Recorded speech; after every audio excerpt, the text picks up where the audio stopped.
صدر وزیر اعظم وزیر داخلہ وزیر اعلیٰ پنجاب بلاول بھٹو نے سری نگر ہائی وے پر شرپسندوں کے حملے کی شدید مذمت کی ہے۔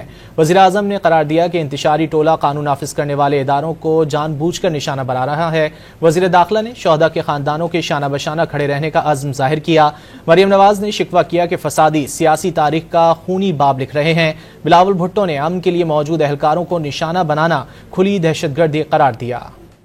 صدر مملکت آصف علی زرداری، وزیر اعظم شہباز شریف، وزیر اعلیٰ پنجاب مریم نواز، وفاقی وزیر داخلہ محسن نقوی اور چیئرمین پیپلز پارٹی بلاول بھٹو نے اسلام آباد میں سری نگر ہائی وے پر سیکیورٹی اہلکاروں پر حملے کی شدید مذمت کی۔ صدر آصف علی زرداری نے شہید اہلکاروں کی بلندی درجات اور اہل خانہ کے لیے صبر جمیل کی دعا کی۔ وزیر اعظم نے ملوث عناصر کو قرار واقعی سزا دلوانے کی ہدایت کرتے ہوئے واضح کیا کہ نام نہاد پرامن احتجاج کی آڑ میں سیکیورٹی اہلکاروں پر حملے قابل مذمت ہیں۔ یہ پرامن احتجاج نہیں، شدت پسندی ہے۔ وزیر اعظم نے تنبیہ کی کہ انتشاری ٹولہ قانون نافذ کرنے والے اداروں کو دانستہ طور پر نشانہ بنا رہا ہے۔ یہ انقلاب نہیں، خونریزی چاہتے ہیں۔ وزیر اعلیٰ پنجاب مریم نواز نے سوال کیا کہ کیا دوسروں کو مارنا اور زخمی کرنا پرامن احتجاج ہوتا ہے؟ دعویٰ کیا کہ فسادی اور شرپسند سیاسی تاریخ کا خونی باب لکھ رہے ہیں۔ وزیر داخلہ محسن نقوی نے شہید رینجرز اہلکاروں کو خراج عقیدت پیش کرتے ہوئے عزم ظاہر کیا کہ حملے میں ملوث تمام شرپسندوں کو قانون کی گرفت میں لایا جائے گا۔ شہید جوانوں کی قربانیوں کو رائے گاہ نہیں جانے دیں گے۔